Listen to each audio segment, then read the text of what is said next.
Welcome to the 25th episode of the Socks and Soul podcast. Man, time flies. For years leading up to this, I've wanted to do a podcast showcasing what is possible if you put your mind to it, talking to dreamers and business owners and people that make cool stuff happen in their lives. So 25 episodes in, it's starting to feel real. I'm excited about where we've come from and for what the future might hold for us. If this is your first time, thank you for joining, and feel free to stick around.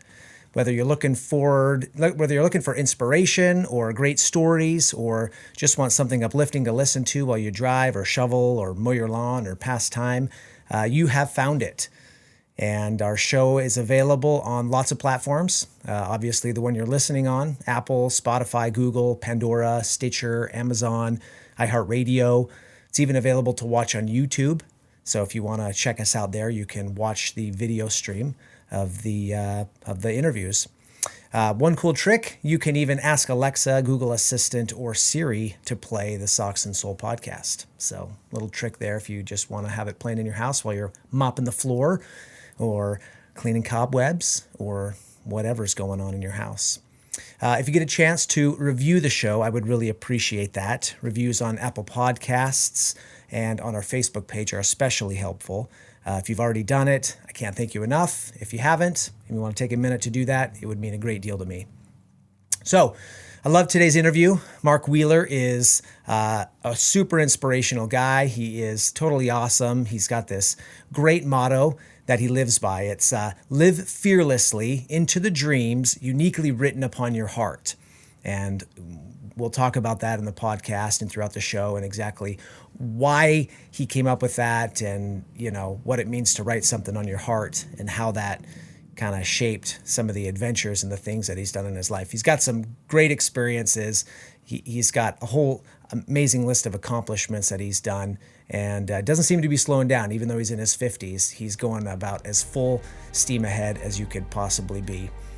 So without further ado, let's get into it. Welcome to the Socks and Soul podcast. I'm your host, Kelly Ditto. Let's go.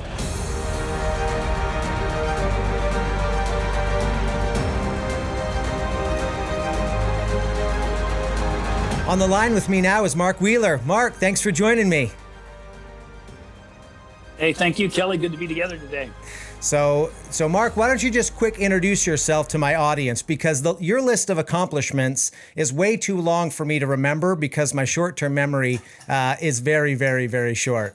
And so you do a lot of awesome stuff, and I don't want to miss any of it. So introduce yourself to my audience, if you would, please. Well, thanks, Kelly. I'm 56 years old, married to my high school sweetheart, Susan. We've been married for, I should know that number. I should really know that number, shouldn't I, Kelly? A lot of years right now. I think we're at year 28 now in our marriage. We have two awesome kids. We have a daughter who's 25, married, and 2 years into marriage, our son, our younger, just graduated from the United States Air Force Academy in May, and he's now in fighter pilot training. So two amazing kids who are a constant source of inspiration to me. I serve as Vice President for External Relations at a private university. That's my day job. But I've had, since I was a kid, kind of a wanderlust. And Susan and I have hunted and adventured and traveled in 71 countries around the world. Just absolutely love different cultures, people, hearing their stories, just experiencing different places. And a number of years ago, Susan and I and our kids headed off in our sailboat for a year and a half and spent a year and a half sailing around Central America, the Western Caribbean, Cuba, the northern part of South America. And it was an amazing experience. And then I also do a lot of ultra marathon and ultra endurance events, and have so had the privilege of running and competing both sort of locally, nationally, and internationally as an endurance athlete. So not a whole lot of grass grows under my feet, but that's been the case, my mom tells me, since I popped out of the womb. And so anyway, just love living life, and like seeing what every day has to offer. The first question that pops into my head, Mark, is, was there a time in your life where you felt like you did something out of the ordinary and you were like, wait a minute, that was awesome? Or have you always been the guy that's just been able to buck the norm of what everyone else is doing? That's an interesting question, Kelly, because I think, frankly, if you were to ask people who know me, for example, like my wife, when we talk about, our times in high school and stuff, she would, I think, tell you that I was kind of the guy that was on the edge and always kind of pushing the boundaries or pushing the limits. But, I grew up in a very traditional, conservative home. I never felt like I was that guy. I felt like I was the guy that followed the rules, did what I was supposed to do, never got in a bunch of trouble, all that kind of stuff. And so it's odd, my self-perception and then the perception of others, right? And so oftentimes those are two different things. And so if you were to ask me personally, I'd just tell you, I'm just this sort of regular, boring guy that just goes out occasionally and goes on long runs. Yet, my wife and others who know me would say, yeah, no, that's probably not the best way to describe you. So I don't know, that's an interesting question, Kelly, because so often, the way we view ourselves is so different, right, than the way others might view us from the outside looking in. You just seem to exude this attitude of, I've never really cared what other people think about me, and I think that is I think it's a great quality to have. Not to the point that you're socially aloof, but you're one of those guys that, you live life on your terms, for lack of a better term. And I've always really appreciated that about you. I appreciate that, Kelly. One of the things, and I would say a short answer, and I'll explain it, is that I think that's a mindset that I've developed as I've aged. I don't think I had that when I was 20 and 25. When I came back from Nicaragua, when I became the first person over 50 to be a Devil's Double champion and finished the Fuego y Agua survival run in Nicaragua, my son, who was then a junior in high school and a serious athlete himself, one of the questions he asked me after I come home having done that was, Dad, are you finally going to believe me when I say I think you can do anything you put your mind to? And I was able to look him in the eye and honestly say, without a sense of arrogance, yes, Marshall, I do believe that.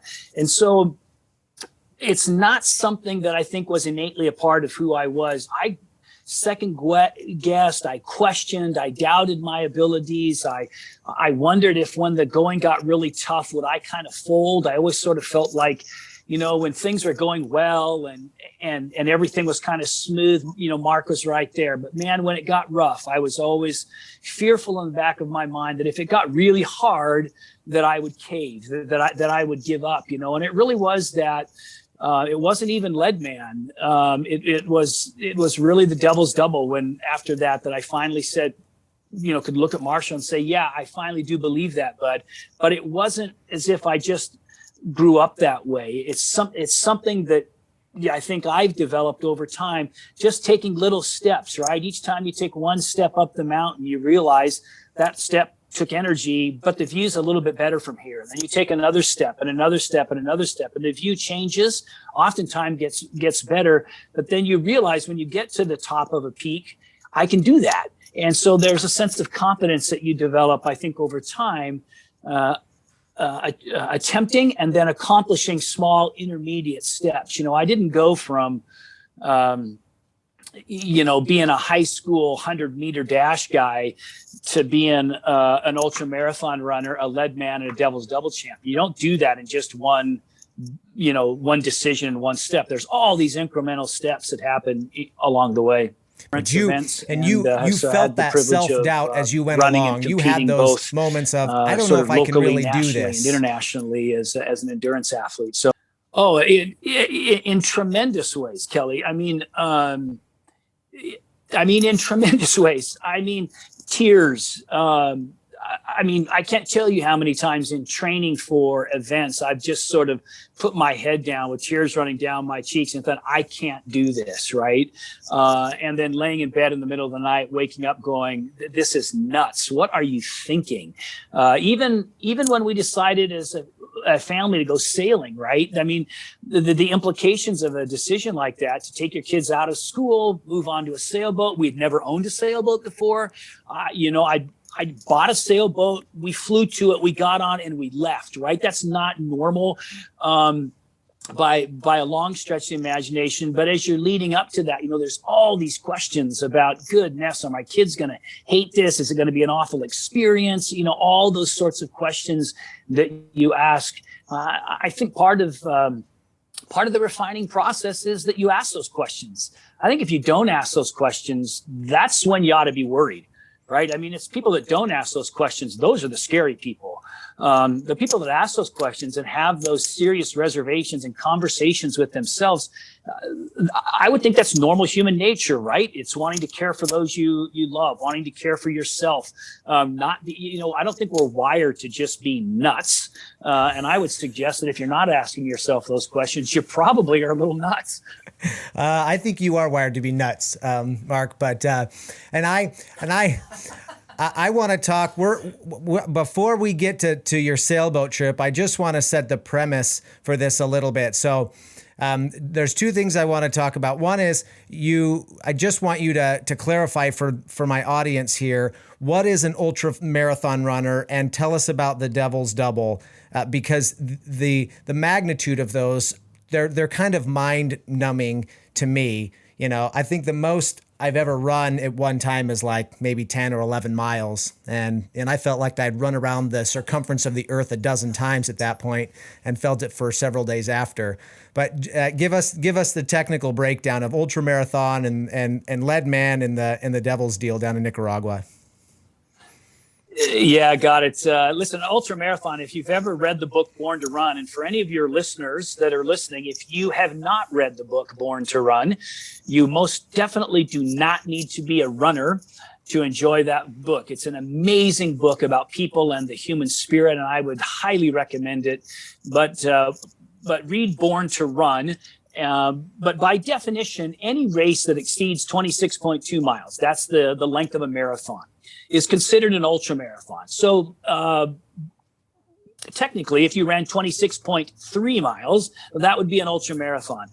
There aren't any races at that length. The shortest ultramarathon is 50 kilometers, which is round about 31 miles.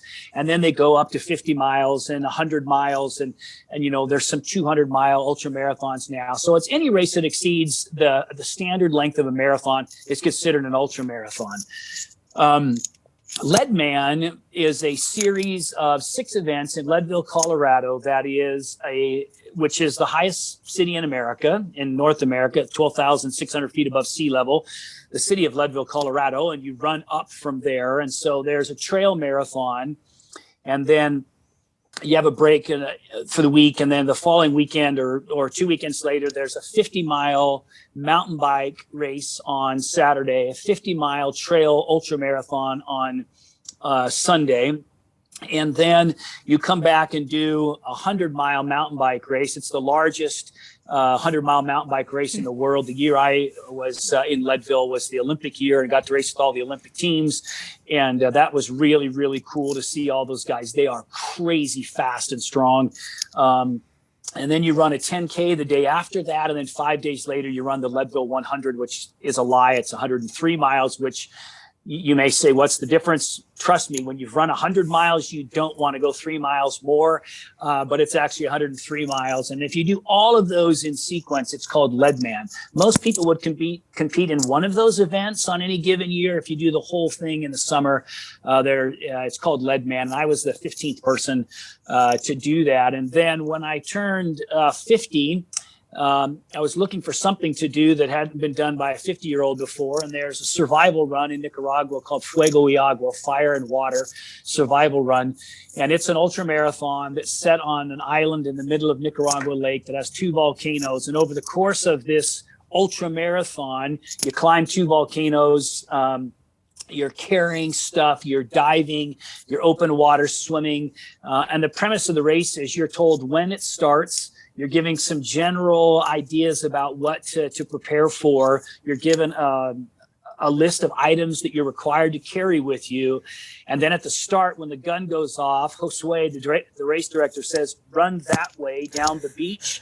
And in 10 kilometers, there'll be somebody on the beach. They'll tell you what to do, and you do it from there. And so you have no idea what's coming at you. You run down the beach for 10K, you get there. There's a dude, in my case, that changes every year. In my case, there's a dude standing there and says, see that island out there, 2 miles out? Swim out there. When you get there, somebody's there will tell you what to do. You dive in the water and you open water swim. You get there. The guy out there on the island says, here's an egg, literally a chicken egg.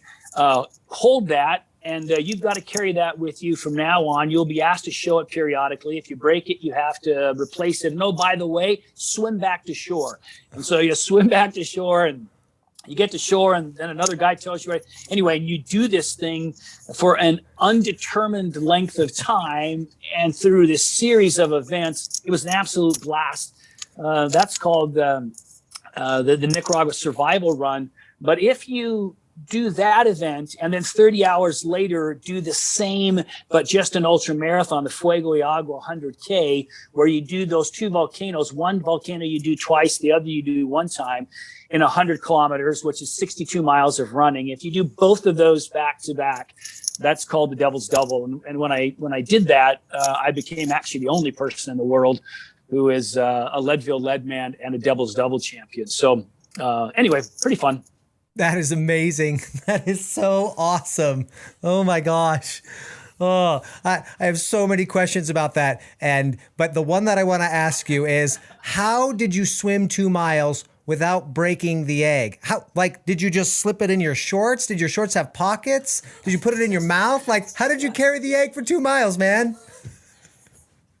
Yeah, I wasn't sure, actually. And it was ironic. The shorts that I wear, actually, the Pearl Izumi running shorts that I like, have a little zipper pocket in the back. And I zipped that, and the egg actually fit in there.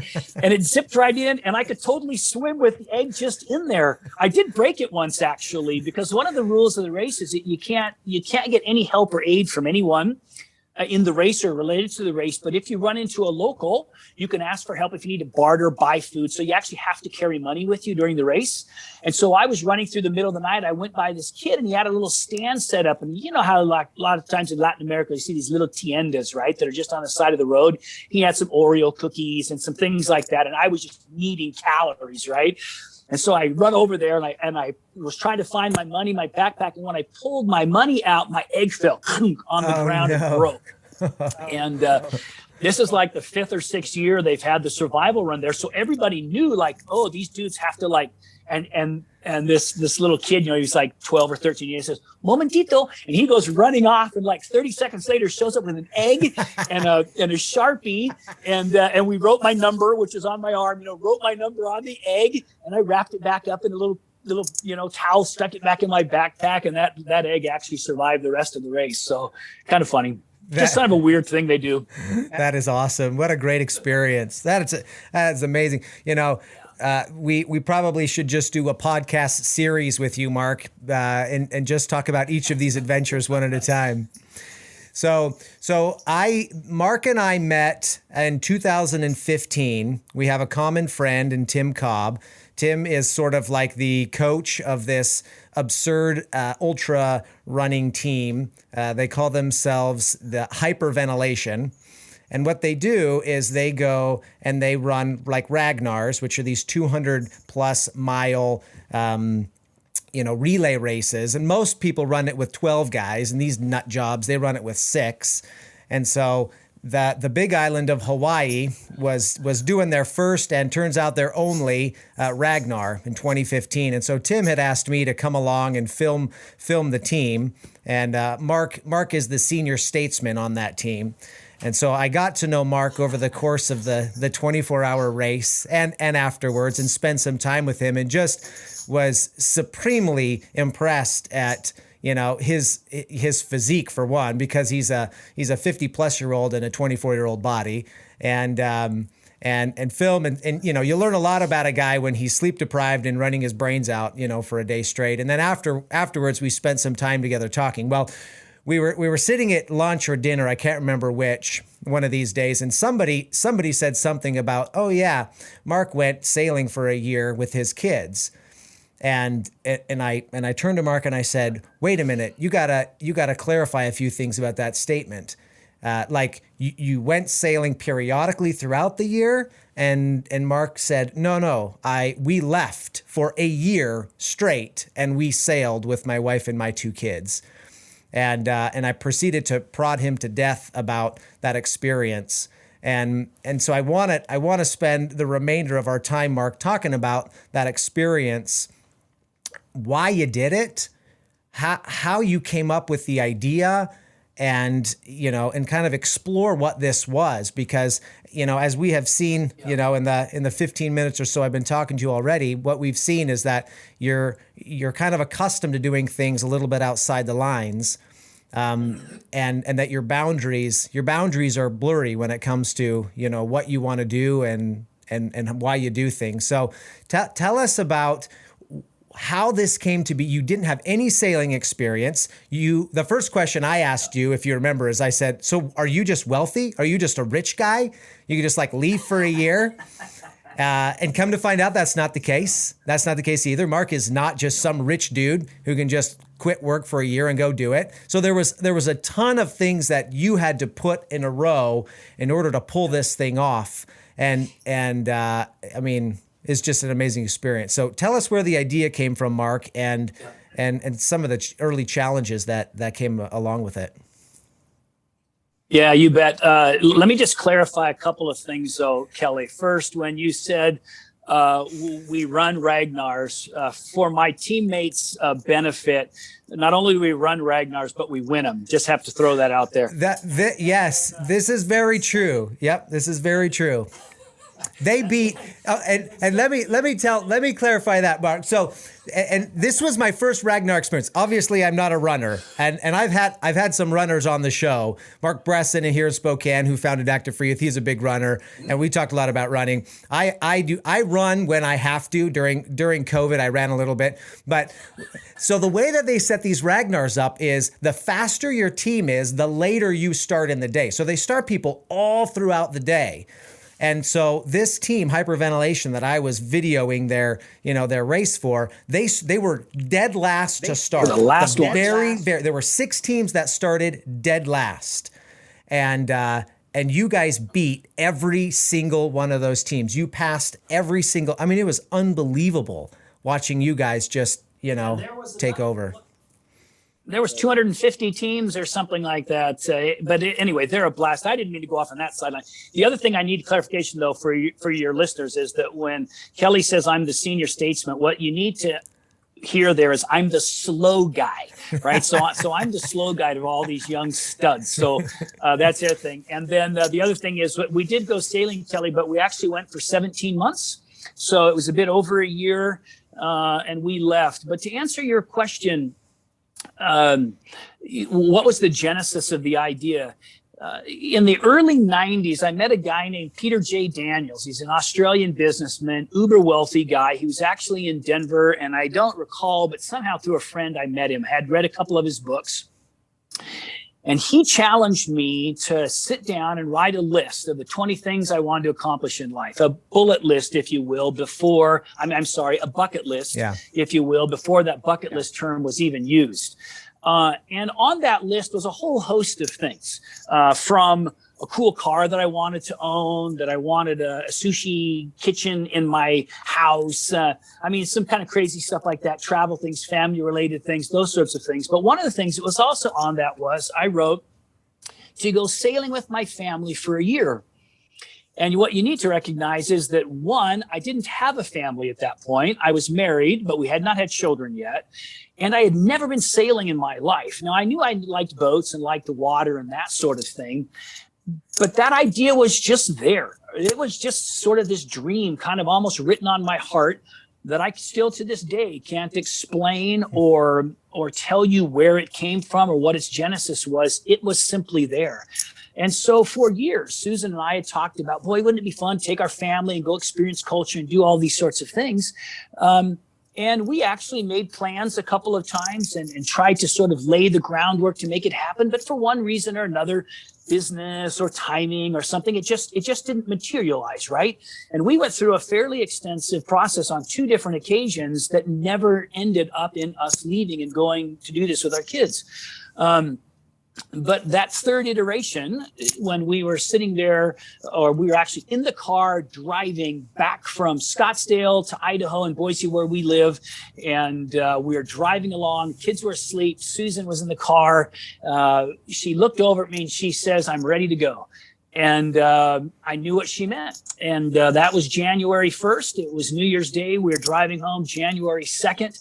We got online, started researching sailboats. I had a buddy who had been a sailor, and I called him and said, "Hey, listen, help me understand what I ought to be looking at." We had owned some larger power boats before, but never a sailboat. This whole notion of putting a handkerchief up in the air and somehow the wind blows and you get where you want to go. I have no idea how that happens. I'm like an engine guy, 454, the bigger the displacement, the more noise they make, cool. This whole sailing thing was completely void to me. And we just started looking, and we ended up finding a boat that was in Panama. A couple had built a boat and sailed for 7 years. We're in Panama, bought a ranch, put the boat on the market for sale. We found it. I flew down there in the summer. I bought it, and that fall, Susan and I flew out, spent a week kind of getting it ready to go, if you will.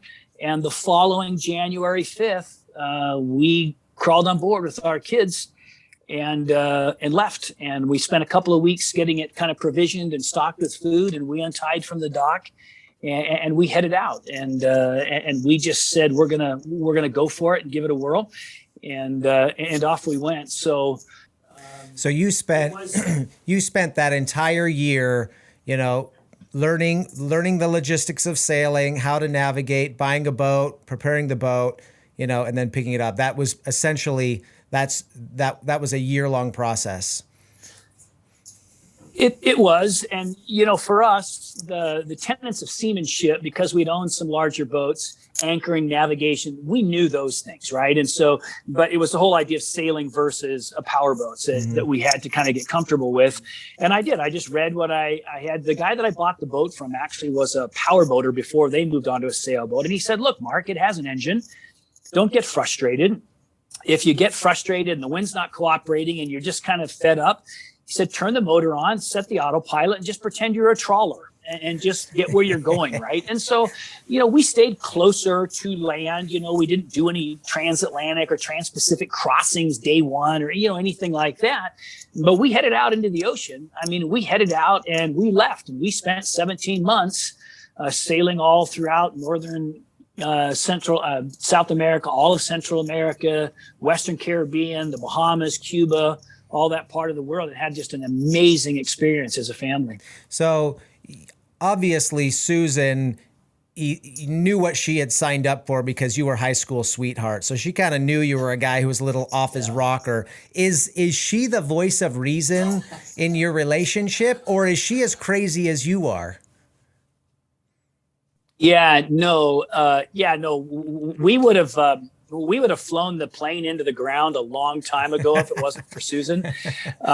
So she's definitely that sort of rational, reasoned mind there. But I would have to say, she's all in, right? I mean, she's game for the stuff.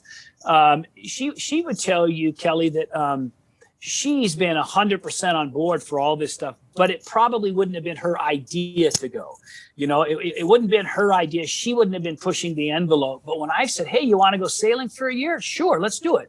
Right. And so she's always been a stable, thoughtful, careful, but enthusiastic and encouraging partner in the journey for sure.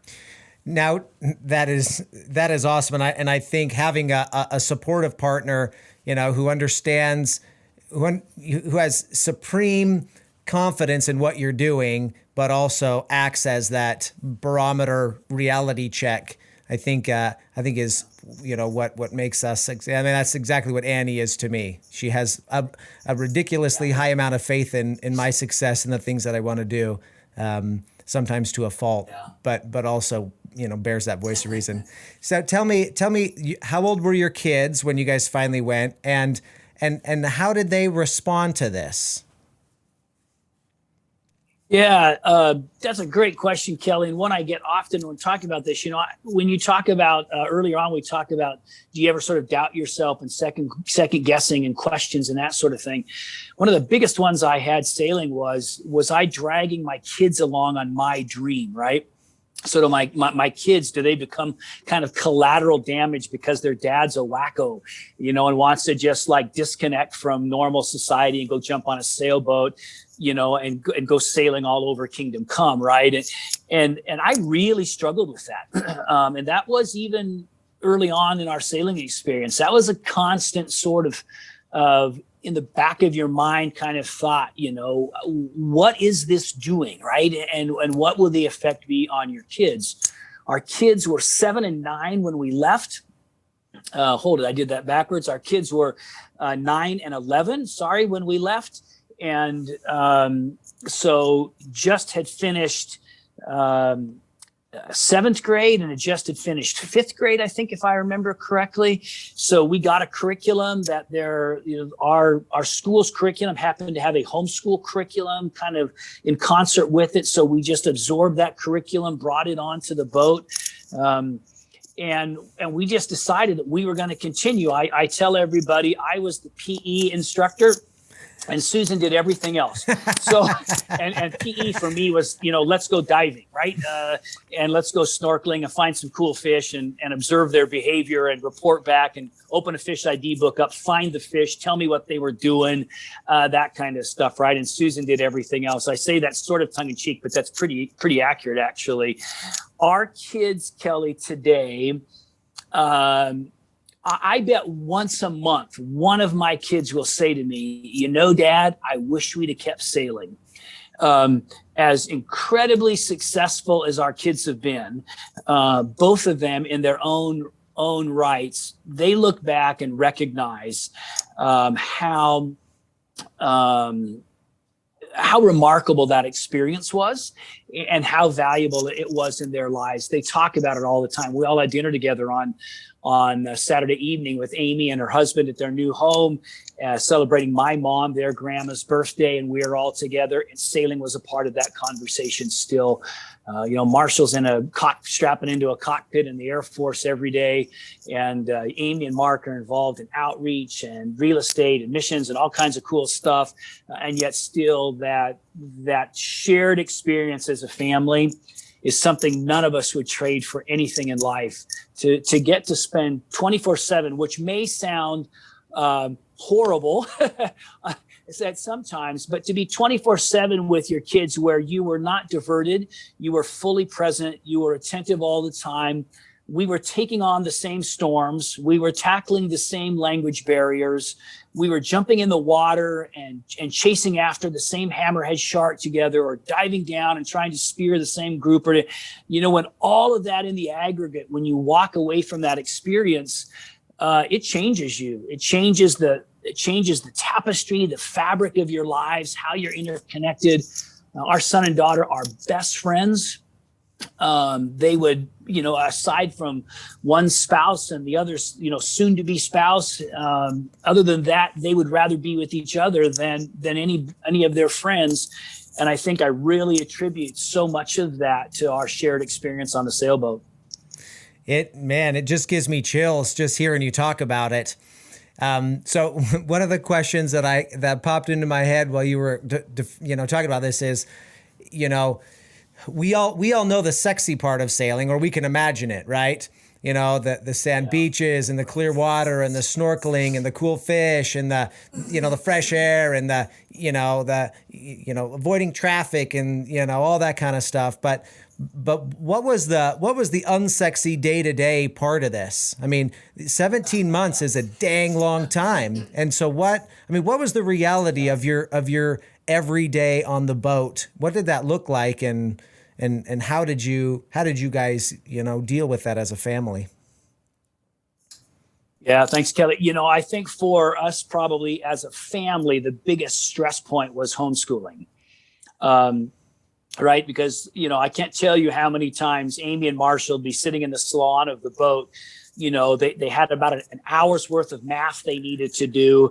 And then, they're kicking each under the table and being kids, right? Doing normal kid stuff. And you're just going, good night. Would you just knock it off? Just get the work done so we can go snorkeling, or we can go, explore this island, or do whatever, right? And that kind of stuff would happen. And yet, even given that, there were so many funny stories when they would get to pestering each other. I'd say, all right, everybody, I'd say, out you go. They'd say, what are you talking about? I said, get in the dinghy. One time I put them both in the dinghy and I just untied it. The painter, which is the line that you tie the dinghy to the main boat with, I just let it all the way out, tied it off, and just left them out there. And they said, what are you doing? When you two figure out how to get along, you can come back on the boat. Until then, you're staying in the dinghy. Well, guess what?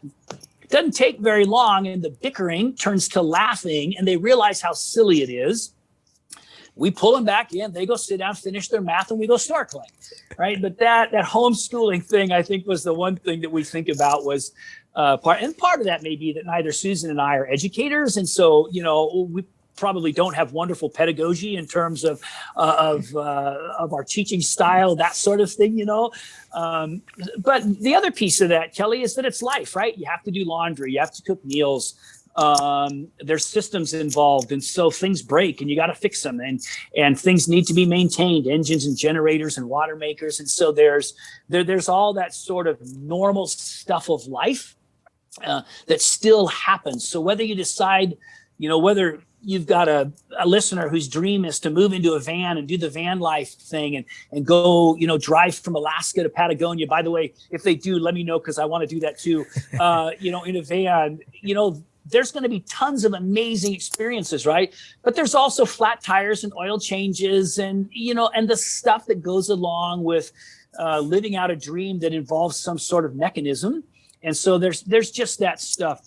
I've often said, though, what's really remarkable about this sailing lifestyle, and it used to crack me up, Kelly, because everybody, before we left, they talk about the lifestyle, right? I'm like, who are you weird people? I mean, the lifestyle. You're just going sailing. It's not a lifestyle, but it is. It's a lifestyle. And these folks that are in this lifestyle of sailing, there's a different rhythm to it. And, it was amazing to live life with a rhythm where I knew I had to change the oil on the generator, every so many hours, but it was there was rarely ever this sense of like urgency or pressure. It has to happen today, right? Because if it doesn't happen today, there's going to be some detrimental effect tomorrow. And this living this lifestyle where things are less structured, less hurried, allows for things like an oil change on a generator to happen this morning or tomorrow afternoon. Now, it can't happen 2 months from now, because that's probably not good for the generator, right? But there's not this sort of sense of, I got to do it now because I've got 37 other things today that I've got to get done, or XYZ is not going to happen. And that was really one of the amazing benefits or blessings of living on the sailboat and developing this new or different kind of rhythm to life. Is that it allowed you to prioritize the things that were clearly priorities, right? Relationships, experiences, those sorts of things, not changing the oil on your generator. It still needs to happen, but it doesn't need to happen in the sense that it truncates or pushes away a relationship opportunity, an experience opportunity, that sort of thing. That's a really interesting thing to talk about, because the non-islander or non-sailor in me, it's like, oh yeah, the island time is just kind of like being lazy and taking life, as it comes, and which is the antithesis of what you are. You are this like, ultra disciplined, crazy runner guy who'd run to Mars and back if they had that race. How did the island life and the Mark Wheeler disciplined athlete guy, I mean, how did those things mesh, and how did it make you a better person as a result of understanding that lifestyle? Yeah, Kelly, I had my very best friend whose also first name is Kelly. Yeah, he's awesome. Who's my buddy, awesome. Yeah, he is awesome. My buddy who I referenced was a sailor. That's Kelly. He's known me. We met in camp when we were in sixth grade. We've been best friends ever since. And Kelly said to me, he says, Wills, you're never going to be able to live life at 6 knots. That just doesn't work for you, right? I mean, 60 knots maybe, but 6 knots. And I said, no, I think I can do it, And what we told ourselves, Kelly, this is another, I think, interesting piece of the story, is that Susan and I made the commitment to try this for 100 days. Right? Because we didn't know. We didn't really know if we liked sailing. Now, I knew I liked sailing when I was sitting on Kelly's boat and he was doing all the work and he was bringing me a cup of coffee in the morning and I'm watching the sun race. That's really cool. But that's not sailing, right? That's not what I was signing up for. And so we said, we don't really know if we're going to like this. We may go down there and go crazy. I mean, we may all want to strangle each other. So we committed to spending 100 days. Right? We are not going to quit short of 100 days. It's sort of like running a 100-mile race, right? Outside of, I tell my crew when I race, outside of a compound fracture or an arterial bleed, under no circumstance do you allow me to quit. Whatever I say, whatever you see me going through, whatever it is, unless you have to fly a medevac helicopter to get me, you do not let me quit, right? So it's that level of kind of commitment that we made to sailing, was that we're going to spend 100 days. If it gets just really unpleasant and unfun, we're going to know it's only 100 days. We're going to do that. I tell you, we got to 100 days and blew past that so fast, we never even looked in the rearview mirror, right? But I do think you have to enter new experiences, new challenges, adventures with that kind of a mindset. Is that, one, I wasn't going to view myself as a failure if I came home at day 101, right? I wasn't somehow a failure if I came home at day 101. I wanted to try it. I knew I'd never done it before. I didn't know if I was going to like it. I was hopeful I was going to like it. I thought I was going to like it, but I didn't know, right? So I wasn't going to view myself as a failure if I came home at day 101, and I wasn't going to quit on myself and my family early. And so, we kind of went blowing through that, and that was part of the process. And you know what, Kelly, I completely forgot what your question was. Oh, it was about the island time, island life, right? No, I mean. Oh, island time. Yeah. Yeah. Yeah, and so the island time became, it was that lifestyle that they refer to. It's this different sort of rhythm, but the reality of living on a sailboat is it's not sitting around drinking drinks with little umbrellas in them, because there is always something to do on the boat. And if you are fascinated, intrigued, curious about the world around you, when you get to the San Blas Islands, which are in between Colombia and Panama, if you're curious at all about people and the natural world and life and the ocean, there is more to do in a lifetime in that place than you could do. So staying active was not, in fact, Susan and I would tell you, probably the healthiest we've ever been in our lives, because just everything you do is active. You're eating fresh food, you're eating fresh vegetables, everything in terms of your diet is fresh. You're out in the sun all the time in terms of fresh air. Even just the fact that the boat is always in, your core is always engaged. If you want to get to kind of a pure physical aspect, it's just a remarkably robust and healthy way to live. And we never got bored. That's the farthest thing from whatever happened. We were never bored, and we were rarely just kind of sitting around twiddling our thumbs. And if we were, I was sitting because I was reading a really good book. The adventurer in me just loves this idea. I mean, I would be happy as a clam. The different ports of call, the different people, the different foods. Exploring the water, exploring the land, the snorkeling, the scuba. I mean, that side of it just is so appealing. One of the things I want to, and my biggest question when you first told me about this was the financial side of it. How did you pull this off from a financial aspect? How did it impact your career?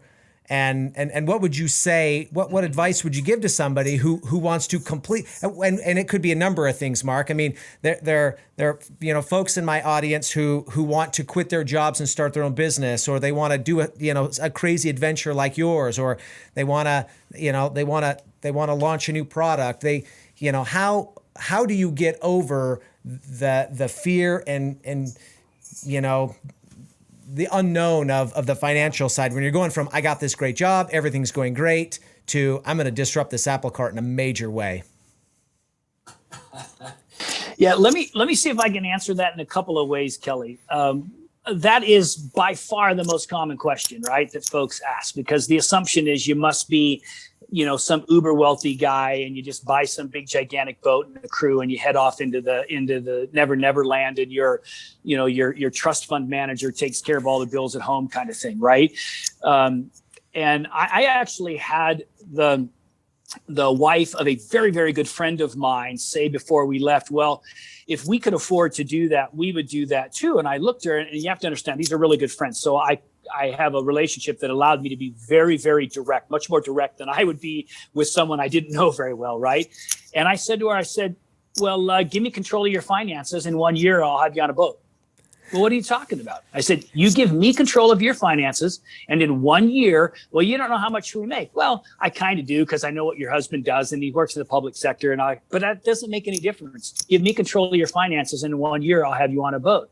Well, what's that look like? Well, we're not doing pedicures. We're not doing manicures. We're not going and getting 2 Starbucks a day. We're not buying seasonal wardrobes, right? Whoa, right?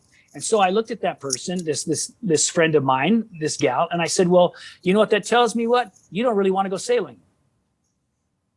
And that's the truth, right?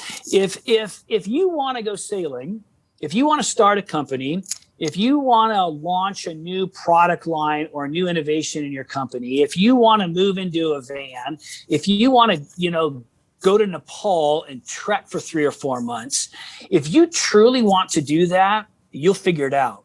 Right? When we were sailing, we had this wonderful opportunity to sail with 2 different couples. And what you'll notice when you sail, if you go sailing, is that most people follow the trade winds.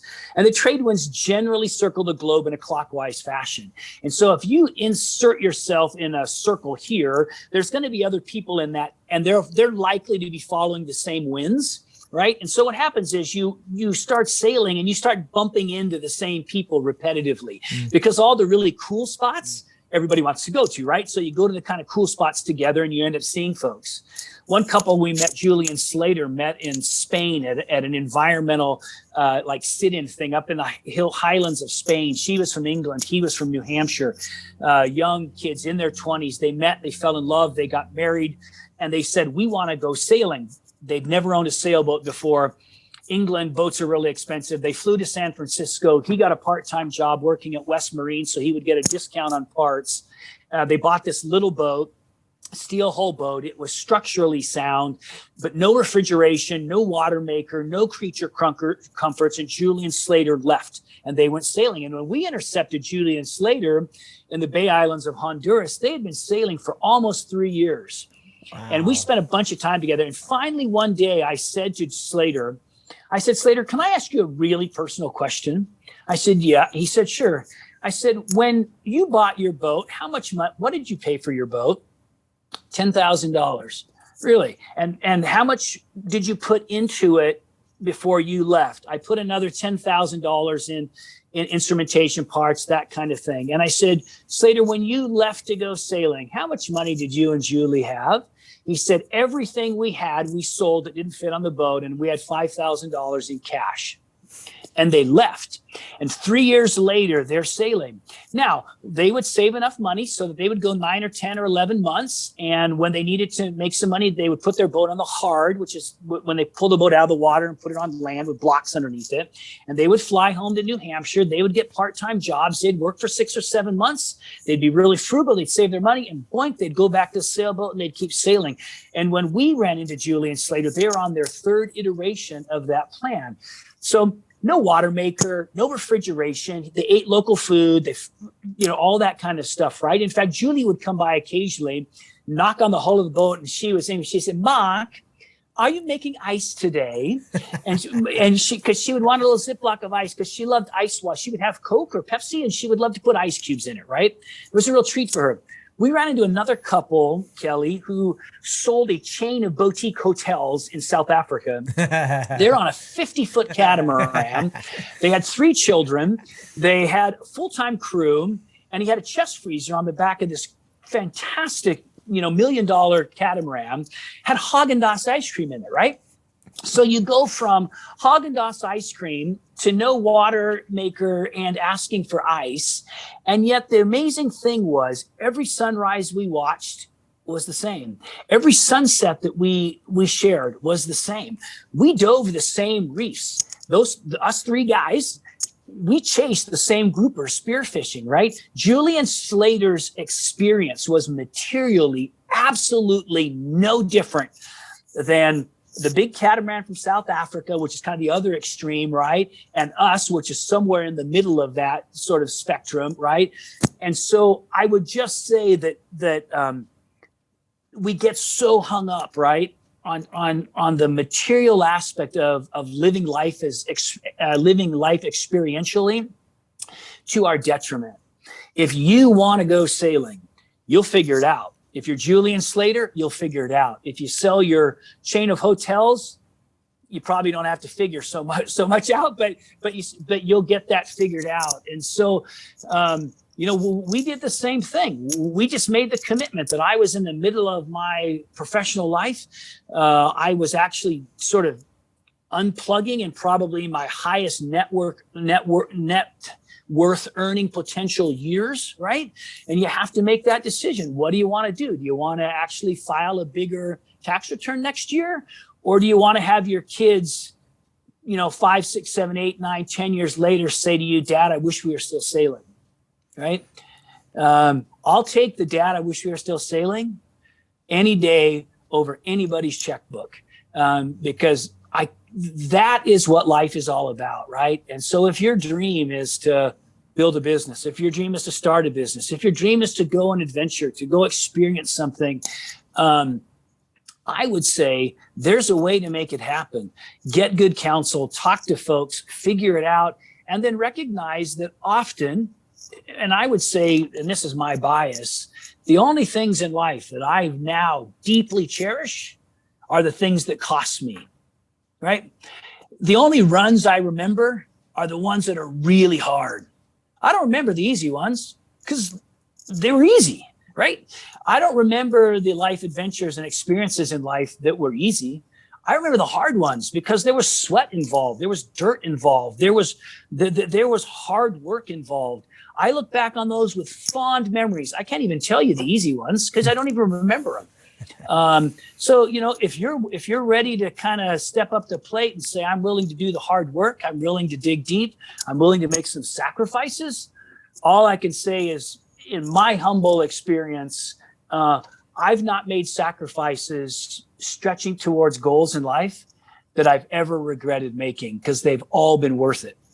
Man, whoa, dude, I want to go climb Kilimanjaro right now. You are. Now let's run it. It's runnable. You can run Kilimanjaro. Yeah, it is so exciting and enabling and motivating to hear you talk about this experience, and it's something that we talk about with our kids all the time. It's just like you get to write this story. You get to be what you want to be. And it's applicable today to me as a 40-year-old, as it is to my teenage kids, as it is to my mom and my parents.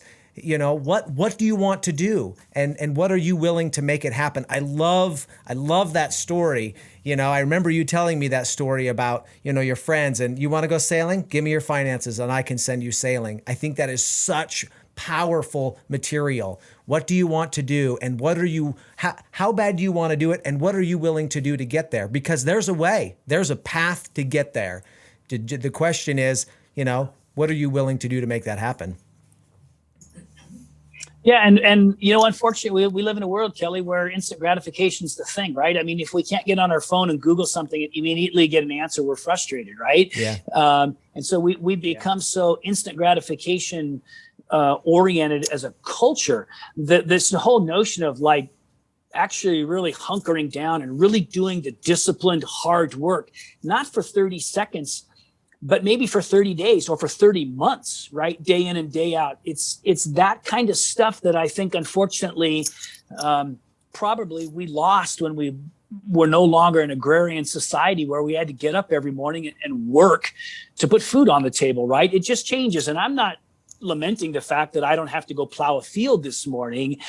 But I am saying as we develop and times change, we need to not let the lessons that those times taught us and those disciplines, we need to not let them get away from us. Well, that which we receive too easily, we esteem too lightly.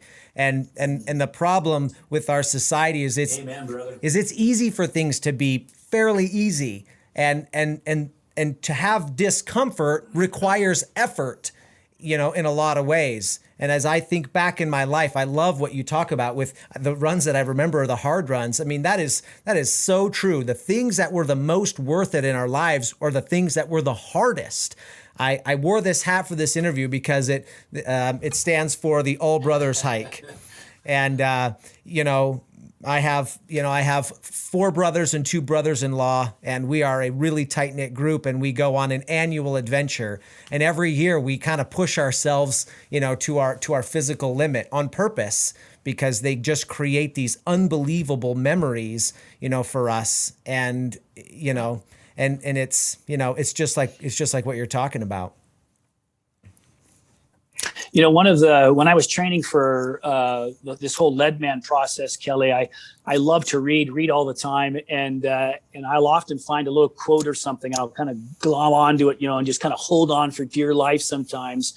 And one of those I found was in one of T.S. Eliot's writings, where he says, only those who are willing to go too far can possibly know how far one can go.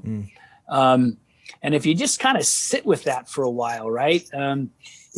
It alludes back to my comment earlier where I said you don't go from being a 100-meter hurdler in junior high school to becoming a Leadman or a Devil's Double champion. That just doesn't happen with one decision, right?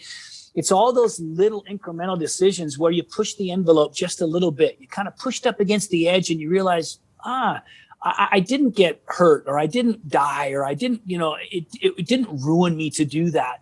And it gives you the confidence to just push a little bit further and take another step, and take another step. And I love that it's a wonderful statement that unless we're willing to go too far, we'll never know how far we can go. Yeah, man. I love it. Mark, you are, man, we got to do more podcasts together because we have barely scratched the surface on what you're about. But before we go, I want to tell you, I want to tell you about my socks. Okay.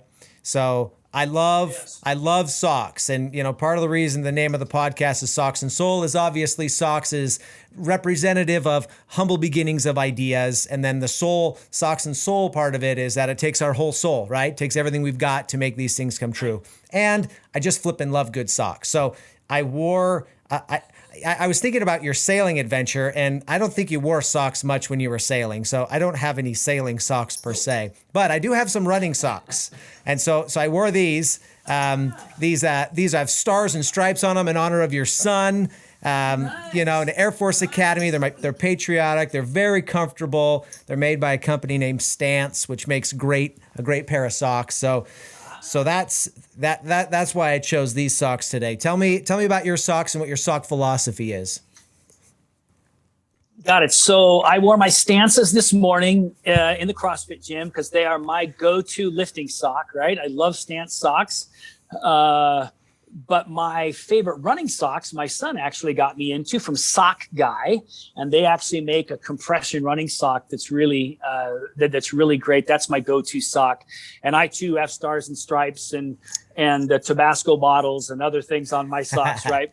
I don't know. I probably can't get. I'm too old. I can't get them up here yet. But I don't know if you can tell. I have a pink shirt on. So today I actually have on dress socks, right?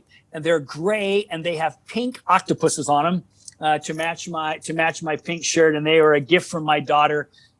She's always looking for fun socks, and so I have my pink octopuses on today to match my pink shirt. So I love socks, and I'm amazed at people. This is really weird, but I'm amazed at people who don't think about their socks, because when your feet are comfy, right?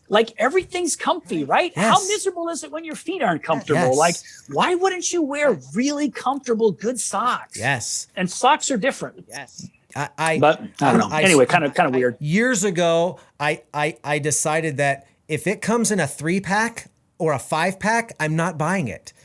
my socks are like, they're like my children. They have their own personality, and I choose them for different reasons, you know? And so, you know, that's just one of my weirdnesses. I don't buy my ties.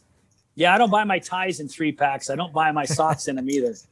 That's right. That's right. And one of the things that I always joke about is when I'm independently wealthy, I'm only going to wear brand new socks. Every day, I'm going to wear brand new socks. That's awesome. That's awesome. Did I lose you again? Nope, you're back. I gotcha. Mark, I can't thank you enough for taking the time to join me. I'm gonna give you the last thought. Go ahead. Yeah, so I would say 2 things. Well, maybe more than 2 things, but if you're curious, if any of your listeners are curious about the whole sailing adventure, if you'll go, our last name is Wheeler. And so for kind of a play on words, the number 4, like you're going 4-wheeling, but 4-wheeler, so not spelled out, but numerically 4wheelersailing.blogspot.com. You can actually read all of my blogs through that 1.5 years of sailing. And that might be kind of fun to read if you have folks that are interested in sailing. Boy, I would just say this, Kelly, if there's anything I want to tell my kids, I want to tell my friends is, man, if you've got something in your heart that you want to do, you need to do it, right?